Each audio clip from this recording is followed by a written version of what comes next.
Waktu sekolah dulu kita belajar bahwa jenis tulisan itu dibagi dalam dua, satu puisi, dua prosa. Di dalam jenis ada bentuk-bentuk tulisan. Puisi punya beberapa bentuk. Ya, ada puisi lama, ada puisi baru, ada balada dan sebagainya. Lalu prosa pun juga demikian. Ada esai, ada cerpen, ada novel dan seterusnya gitu.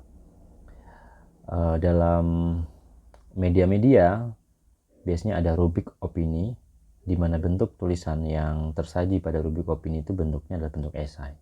Jadi opini itu sebenarnya bukan bentuk tulisan, tapi nama rubrik di media massa gitu.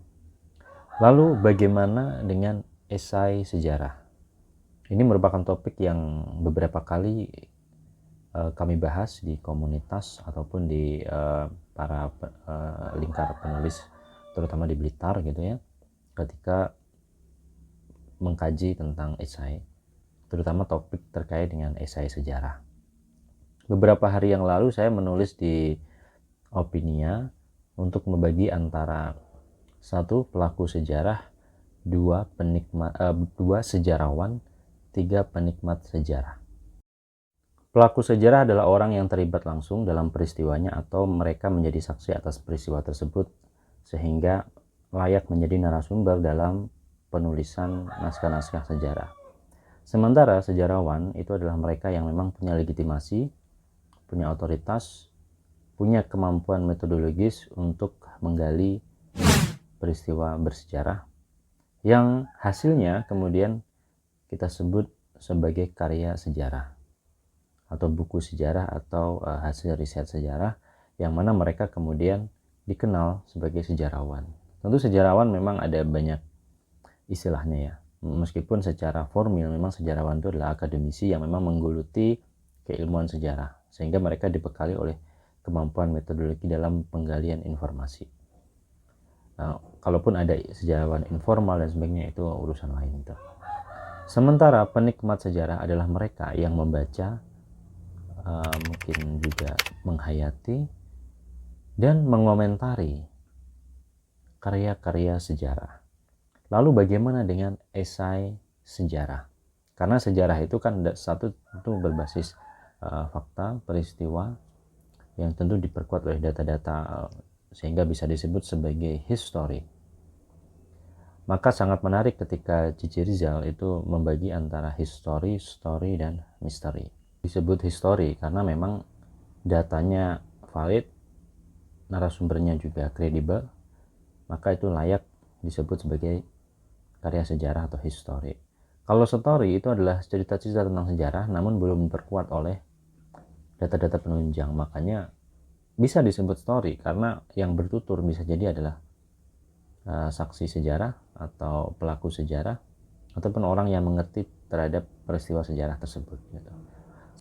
Sementara misteri itu adalah cerita-cerita yang itu tidak tahu siapa yang menuturkan, lalu datanya juga tidak kuat sehingga masih menjadi misteri dan itu berkembang biasanya dalam bentuk legenda dan sebagainya. Itu kita kembali lagi pada esai sejarah. Seorang esais tentu pasti mereka memberikan pendapat, sementara sejarah itu harus berbasis fakta dan data. Tidak apa-apa, esai sejarah bukan karya sejarah. Esai sejarah bisa ditulis oleh seorang sejarawan sebagai bahan untuk mengeksplorasi riset-riset sejarah yang mereka lakukan sebagai pancingan ya, ataupun metodologi untuk menggali informasi dari publik. Esai sejarah yang ditulis oleh penikmat sejarah tentu bukan sebuah karya sejarah, dan seorang penulis esai sejarah atau esais yang menulis tema-tema sejarah tidak bisa disebut sejarawan karena hanya sebagai penikmat sejarah gitu. Ibarat orang pergi ke warung, dia adalah penikmat dari sajian-sajian yang diracik oleh koki-koki yang ada di dapur. Sementara sejarawan itulah yang ada di dapur dan untuk meracik bumbu makanan sehingga tersaji menjadi sebuah hidangan gitu. Artinya jangan sungkan-sungkan menulis esai sejarah, itu tidak akan dikategorikan sebagai karya sejarah. Dan sebagai sebuah esai yang mengomentari sebuah peristiwa bersejarah atau sebuah hasil riset sejarah, maka itu adalah bagian dari interpretasi, bukan fakta, ataupun peristiwa. Meskipun seorang sejarawan terkemuka di Indonesia namanya Profesor Taufik Abdullah mengatakan bahwa sejarah adalah data, fakta, dan tafsir terhadapnya. Tafsir ya mungkin bagian dari bumbu-bumbu sejarah. Dengan adanya tafsir maka ada ruang dialektika untuk kemudian mempelajari sejarah, sehingga sejarah menjadi menarik sebagai bahan kajian, bahan diskusi, dan bahan perenungan untuk merefleksikan ulang apa yang terjadi pada hari ini gitu. Membaca karya-karya sejarah kita bisa belajar banyak hal, belajar masalah-masalah yang sebenarnya sudah ada pada waktu itu, lalu bagaimana penyelesaiannya, ataupun kemudian merefleksikan hal baru yang kemudian bisa kita tarik kembali dalam sejarah. Banyak sekali peristiwa yang terjadi sekarang itu sebenarnya tersusun oleh sejarah-sejarah masa lalu. Kenapa kita sekarang begini? Karena dulu begitu.